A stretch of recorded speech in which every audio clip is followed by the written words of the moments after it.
Estamos con Carlos Tapia, analista político, para comentar el discurso del presidente Martín Vizcarra el día de ayer y los resultados del referéndum. Carlos, muy buenos días.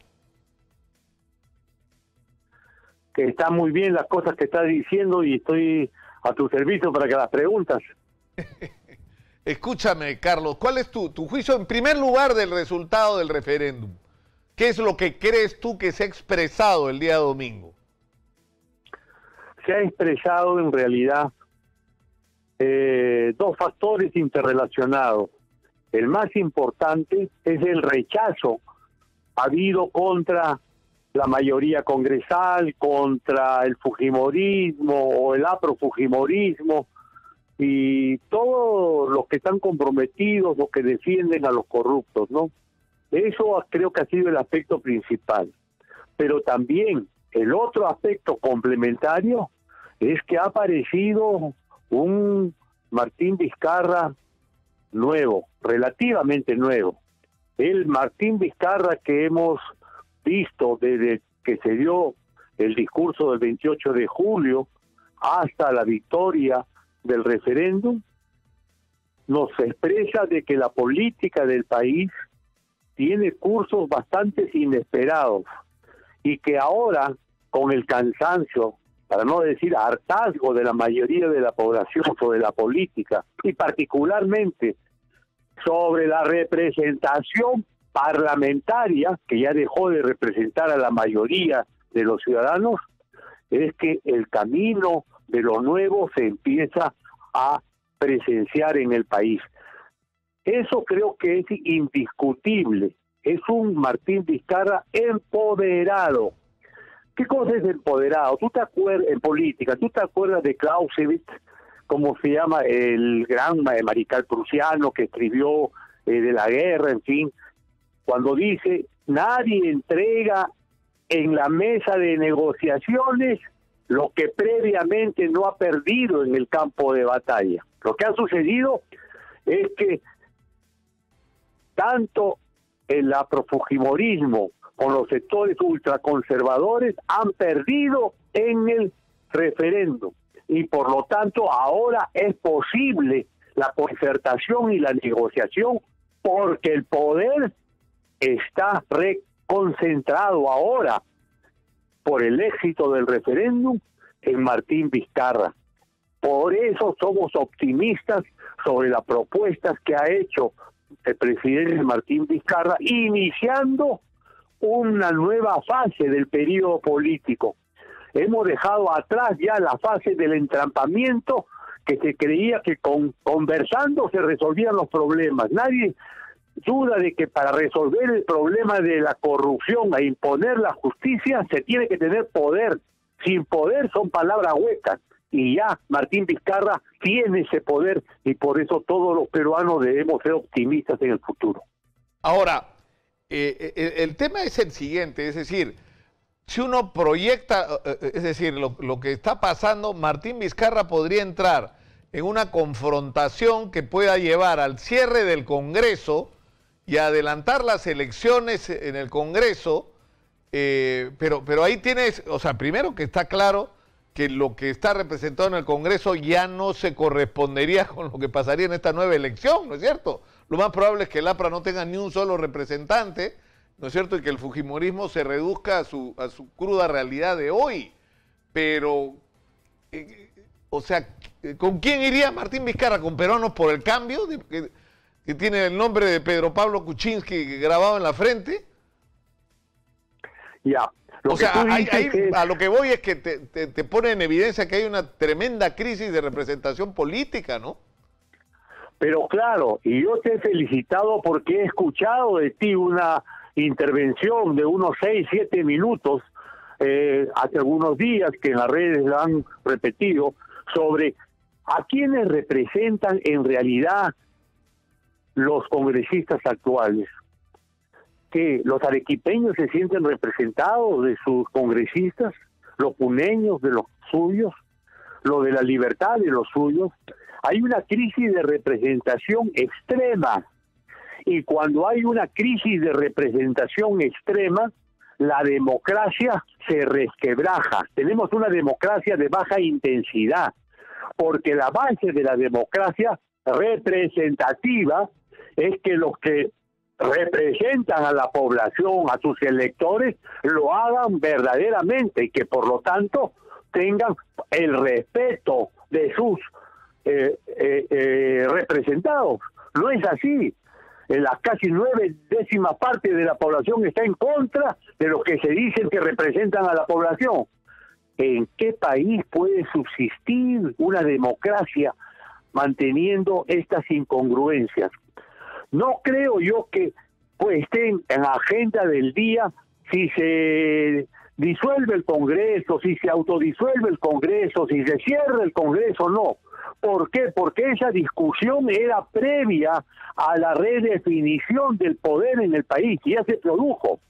Y por lo tanto, en la convergencia con el Congreso, en las conversaciones con el Congreso, en la concertación de políticas estatales con el Congreso, el poder está en el Ejecutivo, está en Martín Vizcarra, y no creo que el Congreso mantenga la actual dispersión de fuerzas actualmente existentes. Claro, porque es imposible. Claro, pero una señal que ya tienes es que el propio presidente del Congreso, Daniel Salaverry, ha empezado a tomar distancia con su propio partido. Es decir, pero claro, ¿no? Pero claro, es que los que han perdido la batalla en el combate, al ser derrotados, empiezan a surgir las contradicciones internas. Yo no creo que el fujimorismo va a desaparecer, pero lo que sí creo es que el fujimorismo, como lo entendíamos hasta ahora, se va a dispersar, van a aparecer tendencias, y si no desaparece es porque o busca convergencia entre sus tendencias, o ese fujimorismo se dispersa en una o dos o hasta tres bancadas. Entonces, la correlación de fuerzas de los partidos derrotados se expresan así. Y en el APRA, es verdad que el APRA tampoco va a desaparecer, es el partido histórico de Ayer de la Torre, pero los militantes apristas de base no creo que estén dispuestos a sacrificar la institucionalidad del partido, como ahora existe, por defender a Alan García. Fíjate, ni siquiera tienen inscripción electoral para poder participar bien a nivel de la política electoral, llamémosle, ¿no? Hay un rechazo de los jóvenes apristas sobre eso. Entonces, la respuesta de la derrota en el referéndum, el del afrofujimorismo, se va a mostrar en un proceso que se va a desarrollar en el Congreso. Y por eso es posible ahora sí plantear la necesidad de la convergencia entre la política del Ejecutivo y del Congreso. Ahora, el tema es qué es lo es decir, yo he llamado la atención hoy día en un artículo que he escrito en el diario Exitosa sobre las lecciones que nos vienen desde Francia. Porque este fenómeno del descontento con la clase política, que te repite todos los días que todo está muy bien, con este fenómeno de los chalecos amarillos que yo creo que deberíamos todos prestarle atención. ¿Qué pasa? El presidente Macron dice, vamos a poner un impuesto ecológico a los combustibles. Y de repente una señora vendedora de cosméticos por internet escribe en su Facebook y dice, no me parece, y pido que reunamos firmas en contra. Reúne 1 millón de firmas. Y a la vez otra señora acordeonista dice, hay que oponernos de alguna manera, y un despedido a la fuerza, ¿no es cierto?, de un pequeño pueblo del centro de Francia, empieza a hacer una lista de las reivindicaciones, y un mecánico, Carlos, con chaleco amarillo, un señor mecánico con su chaleco, se graba un video y llama a la gente a salir a la calle y a protestar, y a partir de eso se convierte en el movimiento de los chalecos amarillos. Nadie sabe de dónde salió. Son millones de personas, cada manifestación convoca 300.000 gentes en la calle de toda Francia. Y tienen al gobierno en jaque y nadie sabe de dónde salió. Salió de la indignación, del hartazgo de la gente y el de no sentirse representado por quienes lo deberían representar, que son los partidos. De nuevo, Francia ha sido la creación de lo nuevo en los movimientos protestatarios y de carácter político. Mira, ¿Te acuerdas del 68 del siglo pasado? Fue Francia, donde empezó la juventud, los estudiantes, a plantear, sembrar sus propuestas de rebelión democrática ante lo que venía sucediendo.